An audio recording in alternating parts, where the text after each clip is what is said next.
श्री स्वामी समर्थ मंडळी, रामकृष्ण हरी. तर आज आपण जाणून घेणार आहोत पौष महिन्यामध्ये रविवारी व्रताची पूजा मांडणी कशी करायची ते.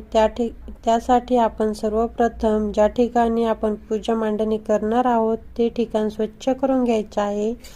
त्यानंतर त्या ठिकाणी स्वस्तिक काढून घ्यायचे आहे. स्वस्तिक काढल्यानंतर त्याची पूजा करून घ्यायची व त्यावरती पाट किंवा चौरंग अंथरून घ्यायचा. त्यानंतर त्यावरती स्वच्छ लाल कपडा अंथरून घ्यायचा व दीप प्रज्वलन करून घ्यायचं. दीप प्रज्वलन करून झाल्यानंतर त्याची पूजा करून घ्यायची व त्यानंतर आपण सर्वप्रथम गणपती बाप्पांची पूजा करून घेणार आहोत. त्यासाठी आपण अगोदर अक्षदा ठेवायच्या खाली व त्यावरती गणपती बाप्पा ठेवून घ्यायचे व त्यांची पूजा करून घ्यायची.